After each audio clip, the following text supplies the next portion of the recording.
Saudari-saudaraku terkasih dalam Tuhan Yesus Kristus, selamat pagi dan berkah dalam. Kita bertemu kembali dalam renungan harian kita, Rabu 8 Februari 2023. Bacaan-bacaan untuk permenungan kita diambil dari kitab Kejadian bab 2 ayat 4b sampai 9, dilanjutkan dari 15 sampai 17. Dalam bacaan itu dikisahkan bagaimana Allah mengambil manusia dan menempatkannya di Taman Eden dengan jaminan pohon buah-buahan. Hanya satu yang tidak boleh dimakan. Kalau makan, maka ia akan mati. Sedangkan dalam bacaan yang kedua, bacaan Injil dari Markus bab 7 ayat 14 sampai 23 yang berbicara soal kenajisan. Bagi Yesus, semua makanan yang masuk ke dalam tubuh manusia adalah halal dan tidak menajiskan. Karena makanan itu tidak masuk ke dalam hati, melainkan ke dalam perut dan dibuang ke jamban. Sedangkan yang menajiskan adalah perkataan yang keluar dari hati manusia. Dari hati itulah, kalau tidak hati-hati, muncul kejahatan, percabulan, pencurian, pembunuhan, dan sebagainya. Dengan kata lain, Yesus mau mengatakan semua makanan adalah halal. Saudari-saudaraku terkasih dalam Kristus, dua hal yang saya tawarkan untuk dijadikan titik permenungan kita pada hari ini. Yang pertama, dari bacaan pertama kitab Kejadian, manusia yang diciptakan segambar dan secitra dengan Allah diberi jaminan dan ditempatkan di taman yang penuh dengan apa-apa yang menjadi kebutuhan manusia. Pendek kata, manusia ditempatkan di tempat yang nyaman, terjamin, dan diharapkan bahagia.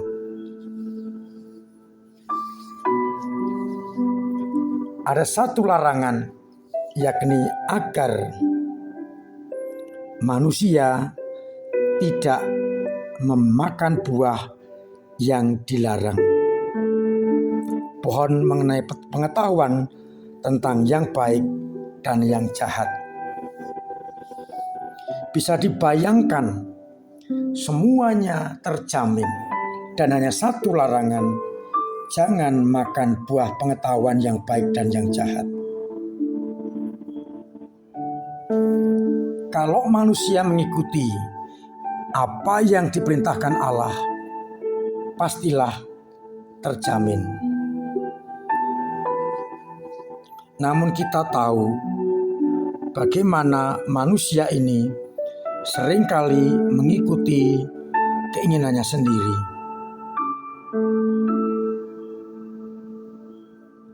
Artinya, manusia sering terkalahkan oleh ego, hawa nafsu,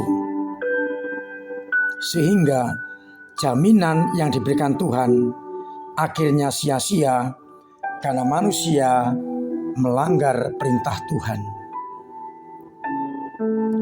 Saudari-saudariku terkasih, kita masing-masing dengan cara masing-masing pula sudah dijamin oleh Allah menurut kehendak Allah. sekalipun orang itu miskin, tetap dijamin bisa hidup. Maka jaminan itu sampai sekarang tetap ada. Tinggal sekarang kita, maukah menerima jaminan itu, ataukah kita dibutakan oleh egoisme sehingga melanggar aturan Tuhan dan jaminan bisa jadi dicabut. Artinya orang masuk dalam kesengsaraan karena perbuatannya. Maka pertanyaan perenungan pertama, mampukah kita hidup dengan jaminan yang diberikan oleh Allah?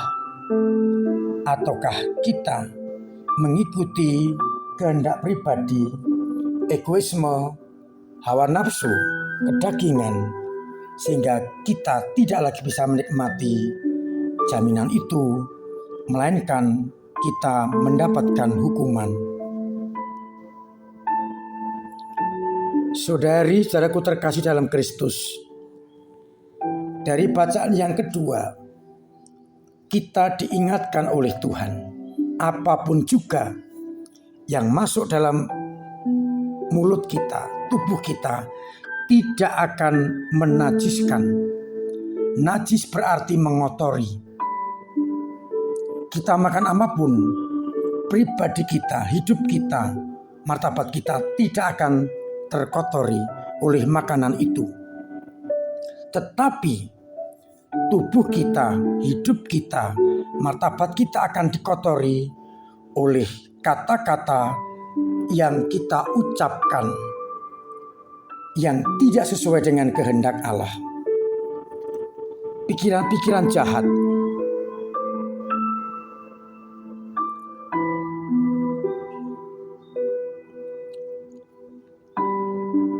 percabulan, pencurian, pembunuhan, perzinahan, keserakahan, kelicikan, hawa nafsu, iri hati, hujat, kesombongan, kebebalan. Semuanya ini muncul dari dalam hati kita dan itu menajiskan kita. Karena perbuatan-perbuatan yang muncul dari hati yang adalah kejahatan, merobek martabat kita sebagai anak-anak Allah, mengotori martabat kita sebagai anak-anak Allah, dan itulah yang menajiskan orang. Oleh karena itu, kita tidak perlu takut akan makanan yang masuk dalam tubuh kita, karena akan keluar kejamban saja. Tapi kita harus hati-hati untuk mengeluarkan tindakan atau kata-kata atau perbuatan yang dari hati. Jangan sampai mengotori pribadi kita, hidup kita, dan itulah yang menajiskan kita. Kita sudah menjadi anak-anak Allah, diciptakan segambar dan semartabat dengan Allah. Jangan sampai kita rusak dengan pikiran yang menimbulkan perbuatan kejahatan atau keji. Tapi faktanya itu yang kita lakukan. Kita seringkali membuat kenajisan yang mengotori martabat kita sebagai anak-anak Allah. Maka mari mulai hari ini kita tinggalkan kenajisan itu yang mengotori martabat kita dengan mengeluarkan perbendaharaan dari hati yang baik, tindakan baik, cinta kasih yang dikehendaki oleh Allah. Agar dengan demikian kita tetap mempunyai martabat sebagai anak-anak Allah. Maka pertanyaan permenungan kita, sudahkah kita menyingkirkan kenajisan itu yang mengotori hidup kita dengan hidup baik, hidup yang berkenan kepada Allah, hidup dari hati nurani yang didorong oleh Roh Kudus. Semoga kita mampu untuk meninggalkan kenajisan dan mempertahankan martabat sebagai anak-anak Allah. Tuhan memberkati kita sekalian. Amin. Marilah kita berdoa. Bapa yang penuh kasih, kami bersyukur kedua sabda mengingatkan kepada kami agar kami meninggalkan kenajisan dan mengganti dengan cinta kasih. Dan kami juga memelihara jaminan yang diberikanlah kepada kami dengan melaksanakan kehendak-Nya. Jauhkan egoisme, hawa nafsu, kesombongan, iri hati dari hidup kami, dan berikan rendah hati untuk melaksanakan kehendak-Mu. Semoga dengan itu semua kami semakin mampu mempertahankan martabat sebagai anak-anak-Mu. Tuhan, bantu kami untuk setia. Berkati umat-Mu yang sedang sakit, biarlah mendapatkan kesembuhan dan penuh sukacita mengabdi-Mu. Yang punya beban berat Engkau ringankan, bahkan Engkau hilangkan, agar dengan riang-riang menghadap-Mu. Yang punya persoalan Engkau urai, agar akhirnya punya pikiran yang tenang. Dan yang kesulitan ekonomi, Engkau bantu lewat sesamanya, usahanya Engkau beri keberhasilan.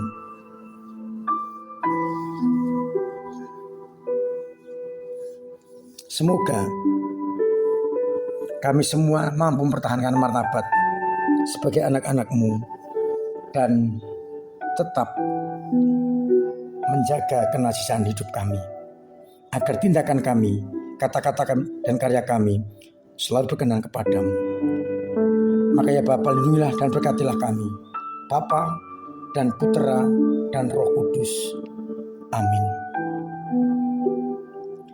Saudari-saudariku terkasih, tetap saya minta, saya anjurkan, bahkan saya wajibkan menjaga kesehatan dengan pola hidup sehat, vaksinasi booster kedua, patuhi protokol kesehatan, jaga jarak pakai masker, cuci tangan pakai hand sanitizer, dan jauhi kerumunan agar terhindar dari virus corona. Semoga dengan demikian kita semakin dilayakkan untuk hidup sehat di hadapan Allah. Tanggal 11 hari Sabtu jam 10 di gereja ada misa hari orang sakit sedunia. Panjenengan yang punya saudara yang sakit bisa ikut ambil bagian dalam ekaristi itu. Tanpa harus mendaftar, langsung datang. Akan diadakan juga sakramen pengurapan orang sakit untuk kekuatan kita. Silakan datang. Panjenengan yang lansia juga boleh rawuh. Semoga dengan misa itu penyakit kita disembuhkan dan kita diberi sukacita. Pembangunan gedung serbaguna sudah memasuki tahap finishing, pengecatan, dan beberapa pagar yang baru akan dipasang. Semoga dalam 3 hari suci sudah bisa kita gunakan untuk ekaristi.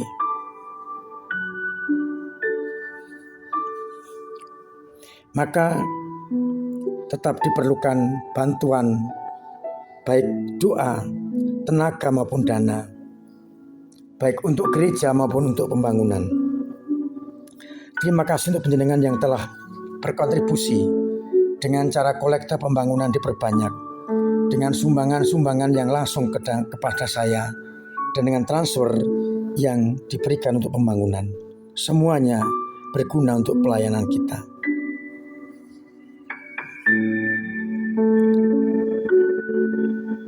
Maka biar Tuhan memberkati panjenengan semua, agar panjenengan dan keluarga sungguh mendapatkan belas kasih Tuhan. Sebentar lagi kita masuki masa prapaskah, masa untuk pantang dan puasa dan retret agung.